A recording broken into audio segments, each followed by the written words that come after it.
ভাবুন তো, চারিদিকে শুধু মেঘ, পাহাড় আর ঝর্ণার শব্দ, যেখানে রাস্তার প্রতিটি বাঁক পেরোলেই অপেক্ষা করছে সারপ্রাইজ। সেই জায়গাটি হলো মেঘের রাজ্য মেঘালয়। কখনো ছুটে গেছি পাহাড়ের বুক চিরে নেমে আসা অসাধারণ সব ওয়াটারফলসের কাছে, আর কখনো পৌঁছে গেছি এমন জায়গায় যেখানে প্রকৃতি আর মানুষের তৈরি বিস্ময় একসঙ্গে মিশে গেছে। আর থেকেছি প্রকৃতির মাঝে কিছু অসাধারণ হোমস্টেতে। এই পুরো জার্নিতে ছিল বৃষ্টি, রাস্তা বন্ধ আর আনএক্সপেক্টেড পরিস্থিতি। তাতেও আমরা থামিনি। মেঘালয় ভ্রমণের কিছু বাস্তব সত্য কথা আপনাদের সামনে তুলে ধরব, যা হয়তো খুব কম মানুষই বলবে, এবং মেঘালয় ভ্রমণের পুরো ট্যুর প্ল্যান এবং গাইড শেয়ার করব। তো মেঘালয়ের দ্বিতীয় পর্বে আপনাদেরকে স্বাগত। তার আগে প্রথম পর্বে আমরা কলকাতা থেকে সাইরাং এক্সপ্রেসে করে কামাখ্যা পৌঁছেছিলাম এবং মা কামাখ্যা দর্শন করার পর মেঘালয় ট্রিপ স্টার্ট করেছিলাম। প্রথম দিন দেখেছিলাম শিলংয়ের উমিয়াম লেক, মেঘালয়ের সুইজারল্যান্ড বুলস্ট্রেক ভ্যালি, এবং রাত্রিযাপন করেছিলাম লাইটলুমের শিলা হোমস্টেতে। দ্বিতীয় দিনে দেখেছিলাম এক টুকরো স্বর্গ, Laitlum grand canyon, garden of caves, Dainthlen waterfalls, রোমাঞ্চকর মাউসময় কেভ। আর দ্বিতীয় দিনে আমাদের আস্তানা ছিল চেরাপুঞ্জির স্যাডওয়েলস গার্ডেন হোমস্টে। Good morning. আজ আমাদের মেঘালয় সফরের তৃতীয় দিন। বর্তমানে আমরা আছি চেরাপুঞ্জির স্যাডওয়েলস গার্ডেন হোমস্টেতে। এই হোমস্টের লোকেশনটা অসাধারণ, আপনারা সেটা দেখলেই বুঝতে পারবেন। এইটা হলো চেরাপুঞ্জির স্যাডওয়েলস গার্ডেন হোমস্টে। এখন মেঘ এবং কুয়াশার জন্য ভিজিবিলিটি কমে গেছে। আপনারা যদি সেপ্টেম্বর এবং অক্টোবরে আসেন এরকম ভিউ পাওয়া যায়। এই ভিডিওটা হোমস্টে মালিকের কাছ থেকে নেওয়া।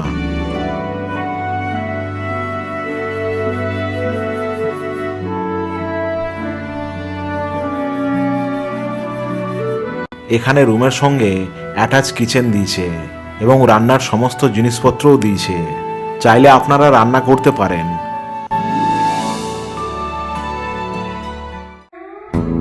আমরা এখন হোমস্টে থেকে বেরিয়ে যাচ্ছি। আজ আমরা যাব চেরাপুঞ্জির আশেপাশের কিছু স্পেশাল জায়গাতে। চেরাপুঞ্জি মানে বুঝতেই পারছেন, এখানে বছরে 367 দিন বৃষ্টিপাত হয়। এইটা হচ্ছে সেভেন সিস্টার ওয়াটারফলসের ভিউ পয়েন্ট। বৃষ্টি আর মেঘের জন্য কিচ্ছু দেখতে পাওয়া যাচ্ছে না। কালকে আবার আসবো যদি ভিউ পাওয়া যায়।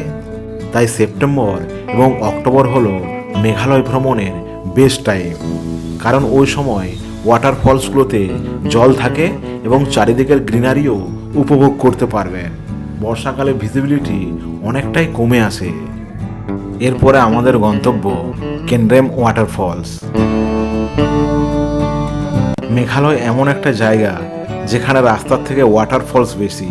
একটু হালকা হওয়ার জন্য গাড়ি থেকে নামলাম, সেখানেও ওয়াটারফলস।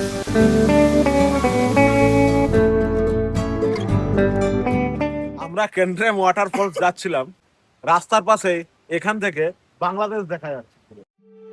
পাহাড়ের পর যে সমতল অংশটা দেখতে পাচ্ছেন ওটাই বাংলাদেশ।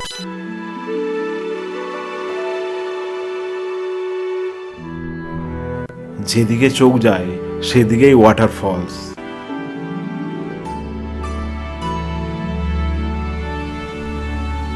কেনরেম ওয়াটারফলসের 300 মিটার আগেই রয়েছে এই ওয়াটারফলস।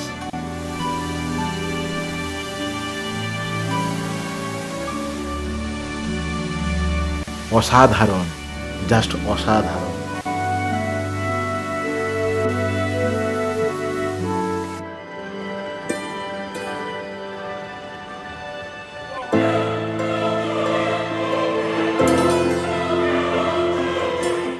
আমি এখন আছি কেনরেম ওয়াটারফলসে। আমার মতে এটা চেরাপুঞ্জির বেস্ট ওয়াটারফল।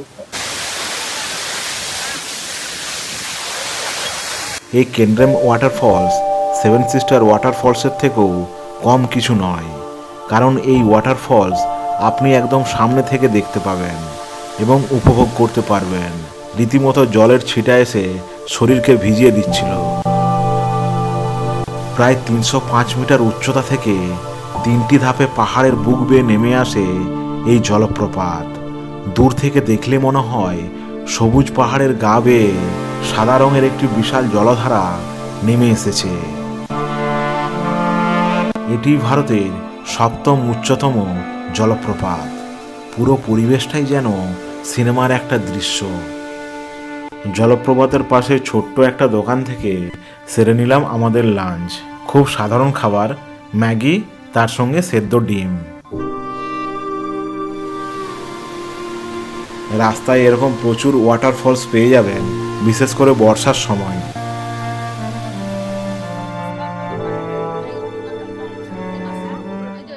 আমরা লিভিং রুট ব্রিজের ট্রেকিং শুরু করছি। বললো যে 3500 স্টেপ নিচে যেতে হবে। হ্যাঁ, দেখা যাক। আর নাইট স্টে আমাদের ওই লিভিং রুট ব্রিজের সামনেই রয়েছে। এরকম ধাপে ধাপে সিঁড়ি রয়েছে। প্রায় 3500 সিঁড়ি বেয়ে নিচে নামতে হবে। এই ট্রেক বাচ্চা থেকে বড় শরীর ফিট থাকলে এবং ধীরে ধীরে চললে সবাই কমপ্লিট করতে পারবে।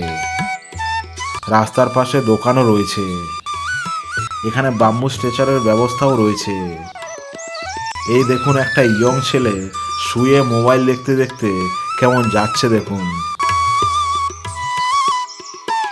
এইসব ট্রেকিংয়ের ক্ষেত্রে মূল মন্ত্র হলো স্লো অ্যান্ড স্টেডি, তাহলে আপনি হাঁপাবেন না।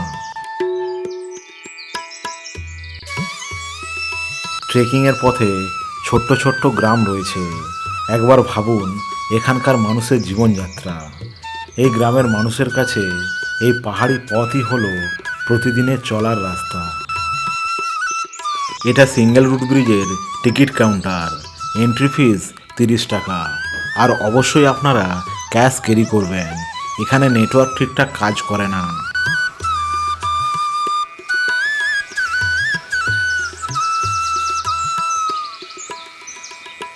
প্রায় সিঙ্গেল রুট ব্রিজের কাছাকাছি আমরা চলে এসেছি। আমরা লং রুট ব্রিজে চলে এসেছি।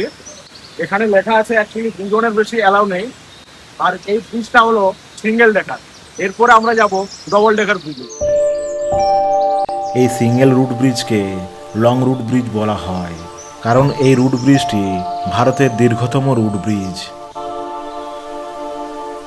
ভাবুন তো, একটা গাছের শিকড়কে মানুষ নিজের প্রয়োজনে বছরের পর বছর ধরে পথ দেখিয়েছে, আর সেই শিকড়েই আজ মানুষের চলার সেতু হয়ে দাঁড়িয়ে আছে। এটা শুধু একটা ব্রিজ নয়, এটা প্রকৃতি আর মানুষের সহাবস্থানের একটা জীবন্ত উদাহরণ।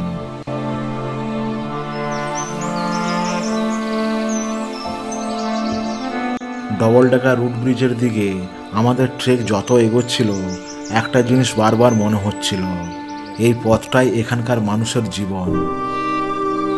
ট্রেকিংয়ের পথে পড়ল আরও একটি ছোট্ট গ্রাম।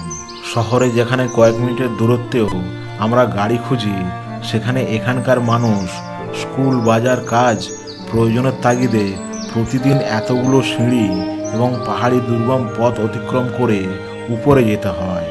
হয়তো আমাদের চোখে এই পথটা অ্যাডভেঞ্চার, কিন্তু তাদের কাছে এটাই জীবন।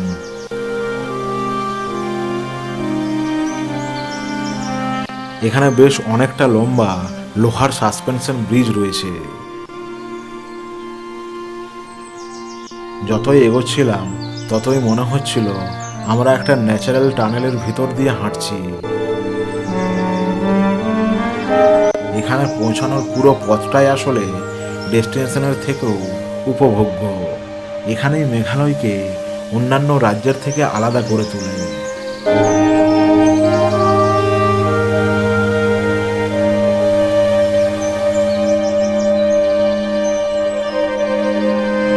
এই যে আমরা সেরেনি হোমস্টের কাছাকাছি চলে এসেছি। সবচেয়ে বড় যে বাড়িটা দেখতে পাচ্ছেন, এটাই হলো সেরেনি হোমস্টে, যেটা নোংরিয়াট গ্রামে অবস্থিত। এই হোমস্টেতেই আজ আমরা রাত্রি যাপন করব। এই হোমস্টে থেকে ডবল ডেকার রুট ব্রিজ 2 মিনিটের হাঁটা পথ।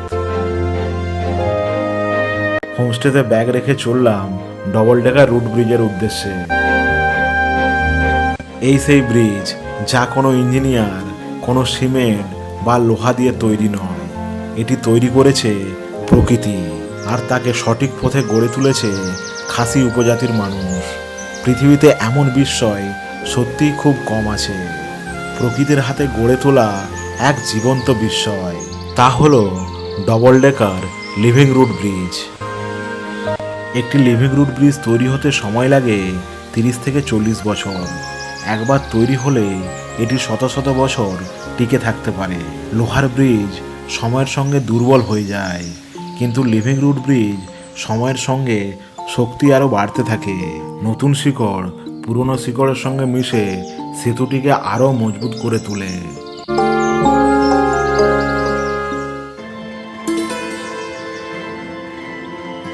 সেরেনি হোমস্টের এটা ডাইনিং এরিয়া, কিচেন। এখানে কলিং নেটওয়ার্ক আছে, বাট ইন্টারনেট স্পিড একদমই কম। ব্যালকনি, আমরা 2টো রুম ভাড়া করেছিলাম। এটা 3 জনের রুম আর এটা 2 জনের রুম। জনপ্রতি রুম ভাড়া 700 টাকা, খাওয়া দাওয়া বাদে। এগুলো কমন বাথরুম। ডিনারের ডাক পড়লো। খাওয়া দাওয়া একদম বুফে সিস্টেম, এবং খাবার নষ্ট করলে 200 টাকা ফাইন দিতে হয়। রান্নাবান্না বেশ ঘরোয়া স্টাইলে বানানো।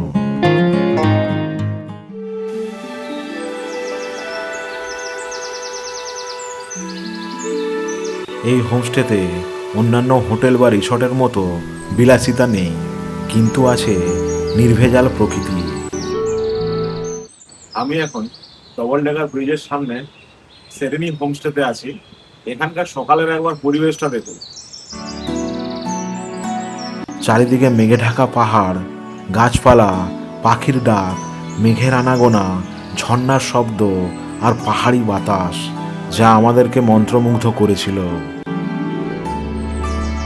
হাতে গোনা কয়েকটি বাড়ি নিয়ে গড়ে ওঠা এই ছোট্ট গ্রাম যেন প্রকৃতির বুকের মধ্যে লুকিয়ে থাকা এক শান্ত আশ্রয়। হোমস্টে মালিকের কাছ থেকে ডবল ডেকার ব্রিজের ইতিহাসটা একটু জেনে নেওয়া যাক।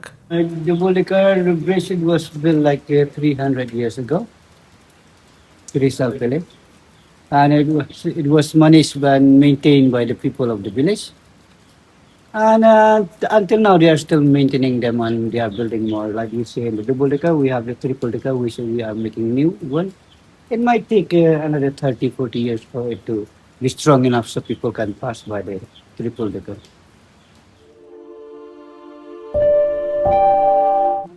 আমরা এখন হোমস্টে থেকে বেরিয়ে যাচ্ছি। এখন আমাদেরকে আপ ট্রেক করতে হবে, এবং আমাদেরকে 3500 স্টেপ উপরে যেতে হবে। হ্যাঁ, বুঝতেই পারছেন, এবারে মনে হচ্ছে ফাটবে।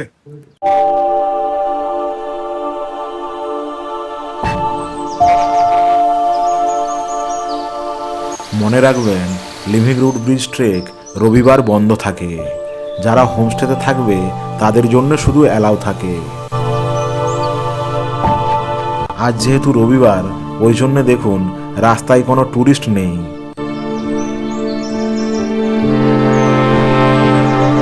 আপনারা যদি হোমস্টেতে না থাকেন, সেক্ষেত্রে আপ অ্যান্ড ডাউন ট্রেকের জন্য মিনিমাম 5 থেকে 6 ঘন্টা সময় রাখবেন।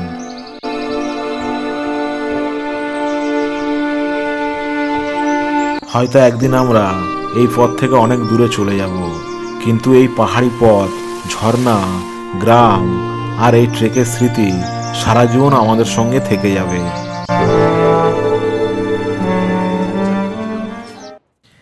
এরপর বেরিয়ে পড়লাম চেরাপুঞ্জির পথে। পথেই পড়ল চেরাপুঞ্জির পরিচিত সেই গোলাকার যন্ত্রটা, যেটা দেখতে ফুটবলের মতো। এটা খেলার বল নয়, আবহাওয়া এবং পরিবেশ পর্যবেক্ষণের কাজে ব্যবহৃত হয়। এই স্যাফিরে রেস্টুরেন্টে আমরা ব্রেকফাস্ট করব। খুব ভালো একটা রেস্টুরেন্ট।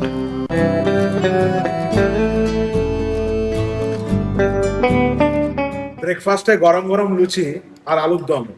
প্রচন্ড খিদে পেয়েছে, শুরু করা যাক। এরপর চললাম এই রেস্টুরেন্টের পাশেই থাকা সেভেন সিস্টার ওয়াটারফলসের দিকে, যা মনে হচ্ছে আজকেও কপালে নেই। আমরা এখন আছি চেরাপুঞ্জের সেভেন সিস্টার ওয়াটারফলসের সামনে। কিছুক্ষণ আগে ওয়াটারফলস গুলো দেখতে পাওয়া যাচ্ছিল, এখন পুরো মেঘে ঢাকা পড়ে গেছে। বর্ষাকালে সবসময় ভিজিবিলিটি পাওয়া যায়নি, এটাই আমাদের দুর্ভাগ্য। আর সেভেন সিস্টার না দেখতে পেয়ে চললাম নৌখালিকায় ওয়াটারফলসের উদ্দেশ্যে। এখানে এন্ট্রি ফিস 50 টাকা। আমি বর্তমানে আছি চেরাপুঞ্জির নৌখালিকায় ওয়াটারফলসের সামনে। এই নৌখালিকায় ওয়াটারফলস হলো ভারতের উচ্চতম একক ধাপে নেমে আসা সবচেয়ে বড় জলপ্রপাত। যেহেতু আমরা বর্ষাকালে এসেছি, কিচ্ছু দেখতে পাওয়া যাচ্ছে না, চারিদিকে মেঘ, হ্যাঁ, আর প্রচন্ড বৃষ্টি হচ্ছে। বর্ষাকালে এলে সেভেন সিস্টার আর নৌখালিকায় দেখতে পাওয়ার সম্ভাবনা খুবই কম। এখানে এক বাঙালি পর্যটকের সঙ্গে দেখা। আমরা এখানে নৌখালিতে এসেছি, আমরা হয়তো সেখানকার প্রাকৃতিক সৌন্দর্যগুলো উপভোগ করতে পারছি না, কিন্তু যে বৃষ্টির জন্য যে চেরাপুঞ্জি বিখ্যাত, সেই বৃষ্টির যে প্রাকৃতিক ভগবান প্রদত্ত সৌন্দর্য, সেই সৌন্দর্যের উপভোগ, সেই উপভোগকে আমরা প্রাকৃতিক সৌন্দর্য উপভোগ, সেই উপভোগ আমরা সকলে মিলে মানে আনন্দিত উপভোগ করছি। এই জন্য আমি খুব খুশি। মনে হচ্ছে আমরা মেঘের ভিতরে উড়ে উড়ে বেড়াচ্ছি। কালকে আমাদের যাওয়ার কথা ছিল ডাউকি এবং মাউলিলং, কিন্তু ড্রাইভারের কাছ থেকে জানতে পারলাম ডাউকির রাস্তা বন্ধ রয়েছে বন্যা এবং ধসের জন্য। তাই আমরা চেরাপুঞ্জিতেই থাকব। আমাদের ডাউকি প্ল্যান ক্যান্সেল হয়ে বেশ ভালোই হলো। লাস্ট দুদিন ধরে যেটা দেখতে পাইনি সেটাই লাস্ট দিনে দেখতে পেলাম।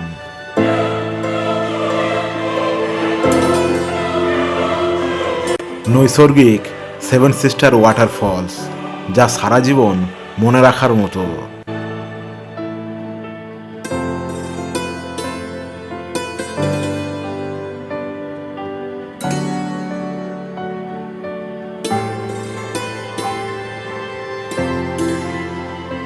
পঞ্চম দিনের সন্ধ্যায় কামাখ্যা হাওড়া বন্দে ভারত স্লিপার ধরে আমরা রিটার্ন করেছিলাম। তো মেঘালয় ভ্রমণের পুরো আইটেনারি আমি ডেসক্রিপশন বক্সে দিয়ে দিয়েছি। আর কোনো প্রশ্ন থাকলে অবশ্যই করতে পারেন। ধন্যবাদ, ভালো থাকবেন।